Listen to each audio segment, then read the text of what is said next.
ان پیشوں کو اختیار فرمایا۔ جی حسن، پروفیسر حسن۔ جی غازی صاحب قبلہ، جو آقا علیہ السلام کا جو عہد مبارک جس کی ہم اس وقت گفتگو کر رہے ہیں،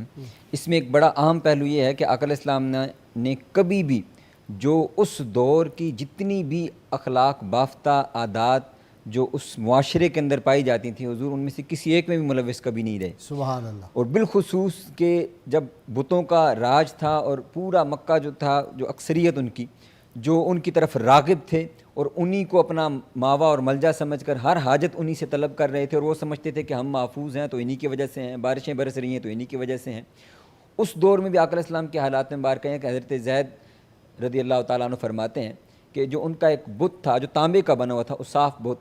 تو ان کو طواف کے وقت یہ قریش کی عادت تھی کہ وہ جب ایک طواف مکمل کرتے تو اس کو ہاتھ لگایا کرتے تھے۔ تو فرماتے ہیں کہ میں آقا علیہ السلام کے ساتھ طواف کر رہا تھا تو میرے دل میں ایک خیال پیدا ہوا کہ اس کو ہم ہاتھ لگائیں، تو میں نے حضور کا آقا علیہ السلام کا عمل مبارک دیکھا کہ حضور نے اس کو نہیں چھوا، اور حضور اس سے صرف نظر فرماتے ہوئے آقا علیہ السلام نے اپنا طواف مکمل فرمایا۔ آپ فرماتے ہیں کہ میں نے چاہا کہ اس کو میں چھو لوں، تو میں جب اس کے قریب ہوا تو آقا علیہ السلام نے مجھے منع فرما دیا، میرا ہاتھ جھٹک دیا۔ آپ فرماتے پھر میرے دل میں خیال پیدا ہوا کہ آپ نے منع فرما دیا، لیکن فرمایا دوسرے چکر میں جو ہی مکمل ہوا، جب میں دوبارہ اس کی طرف بڑھنے لگا تو آقا علیہ السلام نے جلال کا اظہار فرمایا اور پھر میں اس سے دور ہو گیا۔ پھر اسی طرح ایک بوانا کا بت جو مشہور ہے کہ جس میں میلہ لگتا اور پھر بڑی کثرت کے ساتھ لوگ وہاں پر شریک ہوتے، تو وہاں پر جانے کے لیے بھی کافی زیادہ اصرار ہوا کہ آپ جائیں اور اس میں شریک ہوں۔ آقا علیہ السلام نے اس سے منع فرمایا اور فرمایا کہ میں کبھی اس میں شریک نہیں ہوں گا۔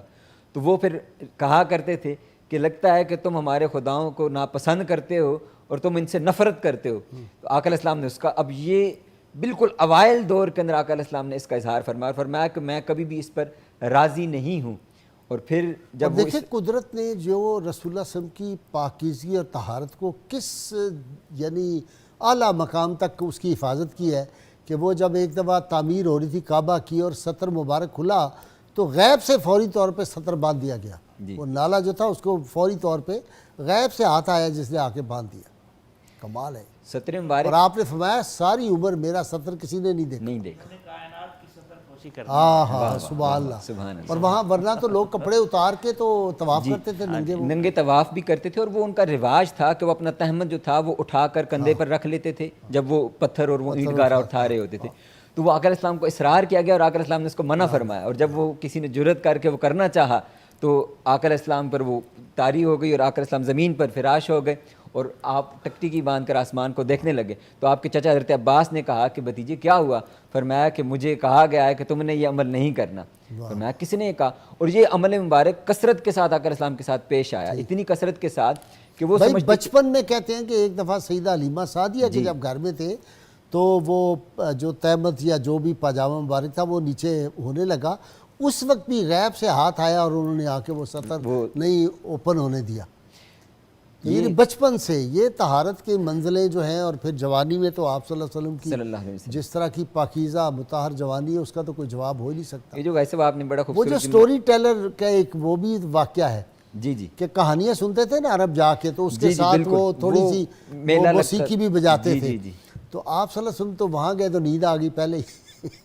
اس کا محض ارادہ ہی فرمایا کہ وہ ارادہ کیا تو نیند آ گئی وہ اس کا۔ اور یہ خوبصورت بات کہ جو آپ نے فرمایا نا کہ اعلان اظہار نبوت فرمایا۔ اب نشانیاں دیکھیں کہ جو بھی مثلا بت کے قریب سے گزرے اور اس کو محض کھڑے ہو کر دیکھا تو فرشتے نے آ کر کے بتا دیا کہ تم نے اس کے قریب نہیں جانا، آوازیں آنا شروع ہو گئیں۔ وہ فرشتہ یعنی آقا علیہ السلام کو تو پہلے ہی یہ سب کچھ معلوم تھا۔ اب سیدہ خدیجہ کا آپ نے ذکر فرمایا، سیدہ خدیجہ سلام اللہ علیہا وہ خود روایت کرتی ہیں اور فرماتی ہیں کہ جب میسرہ تو آ گیا اور اس نے پیغام دیا کہ قافلہ آ چکا ہے اور مکہ کے باہر پڑاؤ کیا ہوا وہ آ رہا ہے، تو آپ اپنی سہیلیوں کے ساتھ چڑھیں اور چھت پر کھڑے ہو کر وہ دیکھنے لگی کہ منظر کہ وہ عرب کا شہنشاہ اور عرب کا شہزادہ جو آ رہا ہے تو اس کی کیا شان ہوگی۔ آپ فرماتی ہیں کہ وہ ایسا نور کا حالہ آ رہا اور ہم نے دیکھا کہ اوپر پرندوں کی طرح پروں نے ان کو سایہ کیا ہوا،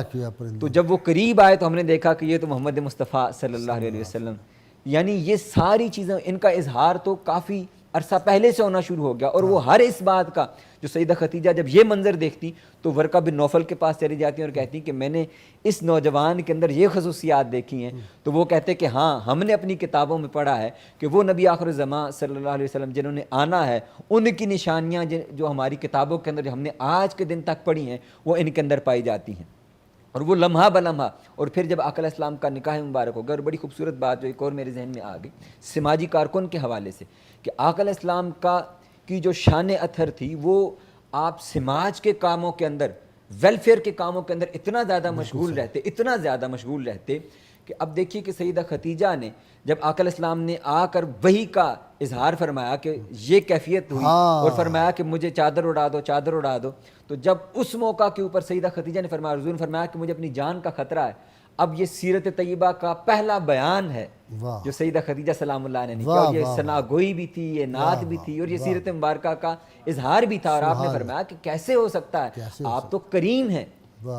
آپ تو بے سہاروں کو سہارا دینے والے ہیں. اور یہ سارے، اب یہاں پر لفظ معین استعمال ہوا ہے عربی کے اندر. ہمارے ہاں اعتراض ہوتا ہے لوگوں کو کہ آپ کسی کو مددگار نہیں کہہ سکتے، تو سیدہ خدیجہ تو آقا علیہ السلام کو براہ راست کہہ رہی ہیں کہ آپ تو بے یاروں کے جن کا کوئی مددگار نہیں ہوتا ان کی مدد کرنے والے ہیں، بے سہاروں کو سہارا دینے والے ہیں، محتاجوں کو، بیواؤں کو عطا کرنے والے ہیں. اور پھر سب سے بڑی بات جس کا آپ نے پہلے ارشاد فرمایا کہ اتنا عطا کرتے ہیں کہ اپنی آپ کو اس کا غم ہی نہیں ہوتا کہ میں غریب ہو جاؤں گا،